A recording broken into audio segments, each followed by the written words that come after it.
भाइयों कैसे हैं आप सभी मेरे भाई। जीडीएस ट्रांसफर की रूल 3 ट्रांसफर मेरे भाई फाइनली कहीं ना कहीं ओपन हो चुका है। नमस्कार मेरे भाइयों, गुड इवनिंग सभी साथियों।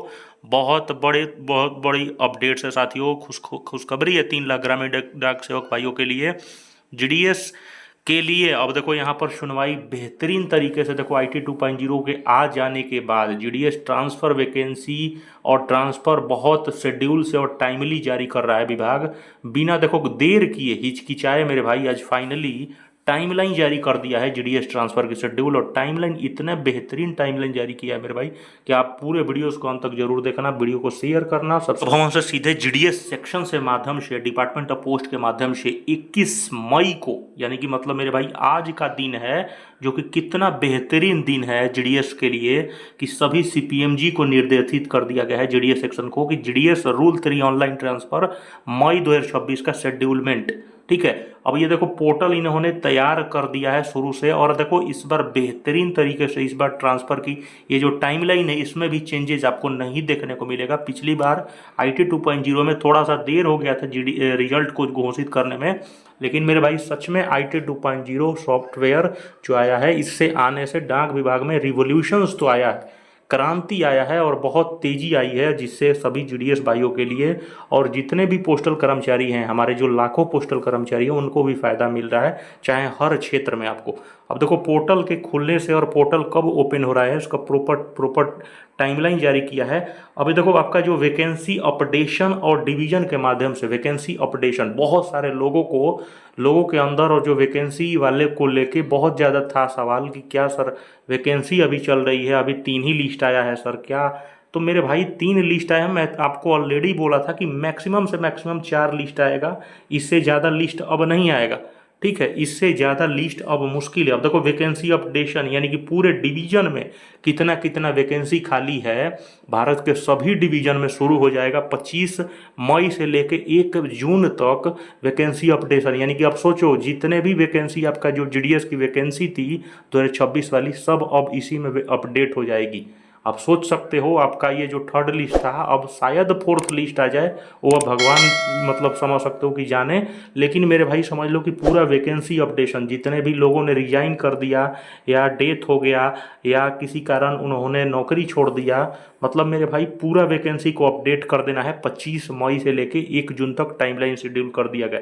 वैकेंसी अप्रूवल पूरा सर्कल एक बार करती है, एक बार पूरे डिवीजन के सर्कल जो होते हैं सीपीएमजी जो होते हैं पीएमजी होते हैं, इसको 2 जून से लेके 4 जून तक ये प्रॉपर तरीके से फाइनल वो अप्रूवल देंगे, डन कर देंगे। उसके बाद सभी जीडीएस जो हैं, जो कि सभी 3 लाख जो जीडीएस हैं और बाकी जो भारत के सभी सर्कल्स में जो जीडीएस हैं जो ट्रांसफ़र लेने जा रहे हैं साथियों, उनके लिए कितनी बेहतरीन खुशखबरी है। देख सकते हो अपना ऑनलाइन रजिस्ट्रेशन जिसको आप कहते हो कि जीडीएस की ट्रांसफ़र फॉर्म भरना वाला कार्यक्रम, जीडीएस फॉर्म जो आप लोग फॉर्म भरते हो ऑनलाइन पोर्टल पे, जो आपका ऑनलाइन पोर्टल ओपन होने जा रहा है 8 जून से लेके 17 जून तक। ये देख सकते हो ये टाइमलाइन मेरे भाई याद रखना है, यानी कि मिनिमम 7 to 8 डेज का टाइम हमेशा देती है। और भारतीय डाक देख सकते हो इस बार भी आपको 8 से 9 डेज का समय दे रही है।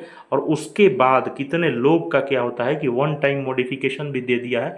कितने लोग बहुत मतलब जल्दबाजी में क्या करते हैं कि गलती फॉर्म भर देते हैं और फॉर्म भरने के बाद पछतावा करते हैं, तो उसके बाद भी मौका देता है भारतीय डाक, एक बार अपना मॉडिफिकेशन कर सकते हो, जिसमें मॉडिफिकेशन में ना ही तुम सर्कल बदल सकते हो, डिवीजन बदल सकते हो, अपना नाम गांव ये सब कुछ नहीं चेंज कर सकते हो, कॉन्टैक्ट नंबर मोबाइल नंबर बिल्कुल नहीं चेंज कर सकते हो। इसलिए जितना जल्दी हो सकते हैं इसमें देख सकते हो 18 जून से लेके 19 जून तक कर सकते हो। अब आप जब फॉर्म भर देते हो तो अब विभाग के पास क्या होता है तो वेरिफिकेशन होता है। यानी कि वेरिफिकेशन मतलब अब आपका डाटा जो है, जब फॉर्म भर लेते हो तो आपका डाटा को वेरीफाई करती है विभाग। अब ये कब करेगी आप देख सकते हो, ये टाइमलाइन इन्होंने जारी किया है 20 जून से 25 जून तक, यानी कि 5 दिन समय दिया है कि 5 दिन के अंदर आपको वेरीफाई करके देना है। जिसमें इसी में आपको देखे होगे कि आपको मैसेज गिरता है, कैसा मैसेज पहुंचता है, तो आप लोग देखे होंगे यू आर एलिजिबल, आप लोग देखे होंगे रिकमेंडेड और नॉट रिकमेंडेड वाला ऑप्शन, जिसका पीवीआर पीवीआर और क्लास 10th का जो मार्कशीट कैटेगरी जो जिसका, इसीलिए मैं बोलता हूँ कि अपना सारा मार्कशीट, पुलिस वेरिफिकेशन और कैटेगरी वेरिफिकेशन ये तीनों कंप्लीट कराए होगे तो रिकमेंडेड आपको 100% करेगा ही करेगा, चाहे एसडीआई हो। और एसडीआई ही दोनों का करता धरता है, बीपीएम का भी और एबीपीएम का भी ऑलरेडी, ठीक है। तो जो सब डिविजनल इंस्पेक्टर होते हैं, सब डिविजनल हेड होते हैं, उन्हीं के पास ये पूरा पावर होता है रिकमेंडेड और नॉट रिकमेंडेड का। आपका पूरा प्रॉपर तरीके से फाइल क्लियर है, वो रिकमेंडेड देंगे ही देंगे, इसमें कोई मतलब गुंजाइश नहीं है। उसके बाद डिसिप्लिनरी एक्शन भी चेक किया जाता है कि आपके ऊपर कोई एफआईआर वगैरह तो नहीं है ना, कोई कस्टमर्स आपके ऊपर एफआईआर कर दिया या कोई आपके ऊपर पुलिस केस तो नहीं चल रही है ना, उस केस में भी नॉट रिकमेंडेड किए जा सकते हो मेरे भाई। उसके बाद देख सकते हो ऑनलाइन लिस्ट आपकी फाइनल अप्रूवल होके एक लिस्ट आ जाती है कि किसको किसको अलॉटमेंट कर दिया गया है, किसका मतलब अलॉटेड हो चुके हैं, ठीक है, जिसमें प्रॉपर तरीके से लिख देता है कि हाँ इनका हो गया है। तो ये 6 जुलाई को 100% दिख जाएगा आपके पोर्टल में। उसके बाद कितने लोग क्या करते हैं, जिनका मन नहीं करता है वेरिफिकेशन या मतलब ट्रांसफ़र लेने का, तो कैंसिलेशन भी करना मिलता है 7 जुलाई से 12 जुलाई तक, ठीक है। डेट ऑफ इशू भी यहाँ पर फाइनल रिलीविंग का डेट ऑफ इशू हो जाता है 13 जुलाई को, ठीक है, डिवीजन के माध्यम से 13 जुलाई को फाइनल डेट है। और फाइनल डेट जो है प्रॉपर तरीके से सभी मतलब कर्मचारियों को तो वो 21 जुलाई होता है। 21 जुलाई को आपको यहाँ से आप नए जगह पे जाने वाले हो, नया जो आपका घर होगा, नया वीरान होगा, और उस जगह पे आप पहुंच जाओगे 21 जुलाई को साथियों। तो आप सभी भाइयों को बेस्ट ऑफ लक है मेरे भाई। 8 जून से फॉर्म भरना है सभी डाक परिवार, और ये प्रॉपर तरीके से इस वीडियो को ज़्यादा से ज़्यादा शेयर करना है।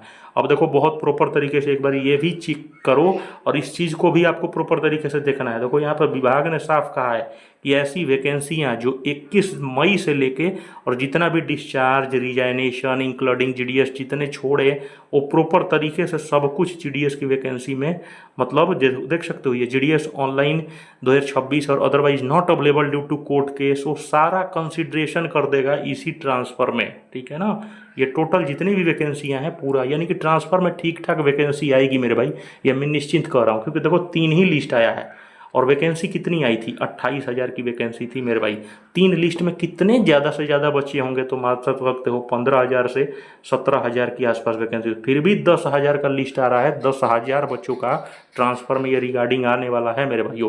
तो आप बेहतरीन, आपके लिए खुशखबरी है। जो भी साथी इस बार ट्रांसफ़र लेना चाहते हैं, मौका गंवाना मत मेरे भाई, क्योंकि आप समझ सकते हो मौका गंवाते हो तो अगली बार सीधे 6 महीना बाद अब होगा, और 6 महीने का इंतज़ार आप समझ सकते हो कितना दुखदायी होता है, वो एक जीडीएस जानता है। क्योंकि 6 महीने में आता है, कल को क्या पता है कि साल भर में एक ही बार ट्रांसफ़र खुले। क्योंकि जितने भी नॉर्थ ईस्ट हो गए हैं, मणिपुर, नागालैंड, अरुणाचल और तमाम उत्तराखंड इलाके में जितने भी हैं, वो जल्द से जल्द इस फॉर्म में इस बार ट्रांसफ़र लेके अपने घर लौटें। और मेरे भाई समझ सकते हो तबाही लाओ। चैनल को सब्सक्राइब कर लो। धन्यवाद। लव यू मेरे।